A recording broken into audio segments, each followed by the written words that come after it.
So I think in light of what's been going on recently with the Black Lives Matter protests, and because of the fact that I want to do like primarily like paintings with the black subjects, black men and women in my paintings, I think it might be a good time to do just a mini tutorial on painting dark skin.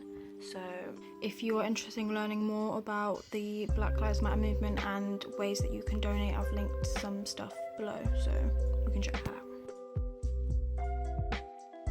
You know, like the basis of colour theory, you know that to make brown you just need the primary colours, yellow, red and blue. If you have paint sets that come with pre-mixed browns, you can just use those, but I personally think that kind of makes the colour look a bit more flat and has less dimension, so I think it's better to mix your own if you can. But if you can't, if you don't really know much about mixing colours yet, then that's fine. I'll show you how to do that with the basic colours anyway, but yeah, you can skip that part if you want.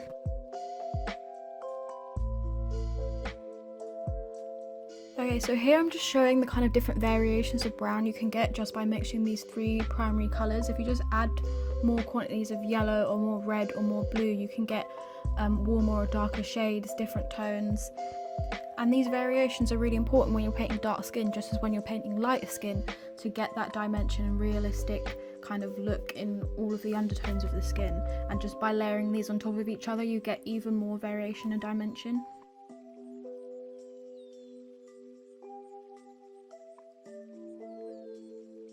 Okay, so a lot of these don't look super dark now. In fact, like this one kind of looks like an actual like a Caucasian skin, but that's because they haven't been layered. Especially with any skin tone, it takes a lot of layering to actually kind of get the proper depth that you see with someone's skin with all the undertones coming through.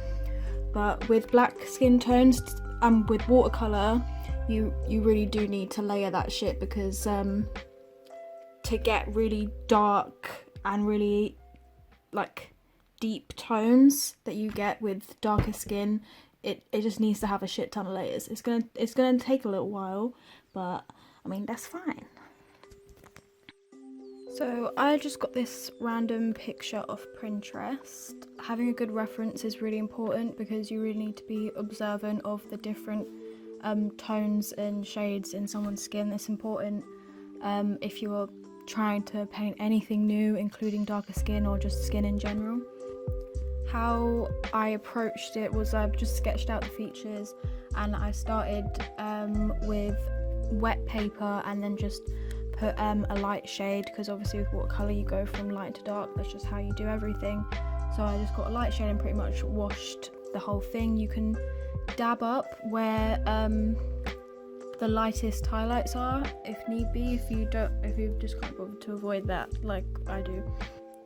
Then I go with the warmer shades first, so I've got more of a kind of reddy yellow brown mixture, and gone where the shadows are around like the bridge of the nose, for example, or under the cheekbones and the side of the face.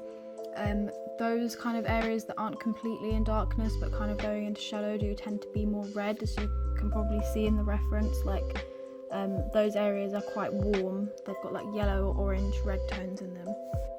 So yeah, like I said, I tend to go with the warmer shades first. It's just easier for me, I found. I've used a lot of wet on wet technique in this, but then after the first couple layers I did dry them in between with a hairdryer. So yeah, if the first layer of shading kind of got on the lighter areas, I just dabbed it up with a tissue. There's not a ton of like tips and tricks I can give you to paint skin tone. It's really just a matter of being patient, being observant of your reference, layering up the different tones and shades you have until you have something you're happy with. Once I kind of got a lot of the tones established, I did kind of go in with just straight yellow or straight red diluted to kind of glaze over certain areas in like to kind of colour correct, I guess, and it just kind of helps to get the colours that you want. I like to exaggerate them a little bit.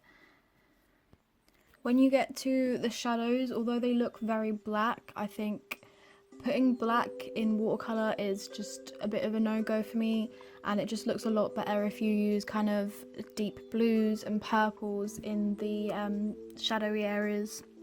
It just looks a lot better, it works, it like kind of ties it together a little bit better, and it just doesn't look this weird out of place black splodge, you know. Oh, and if you mix a brown, it looks really grey. It's probably because you've used too much blue.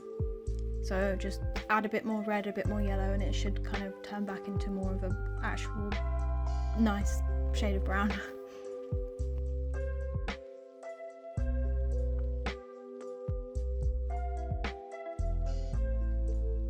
I just decided to leave it there because it was getting quite late and I was tired. I needed to go to bed. I didn't have all night to work on this sketch. You could just keep going for like ages to keep adding those different tones and getting that dimension, whatever, but yeah, so I hope that was helpful. I kind of suck at explaining things on the spot and I don't really plan these out beforehand, but so yeah, that's the general idea. I don't think black people have nearly as much representation in art as they could have or as they should have. It's getting a lot better now because there are more young black artists out there creating art that looks like them, so it's getting better, but there still needs to be more representation in the arts for other ethnic minorities as well. So yeah, defund the police, Black Lives Matter, good night, see you later.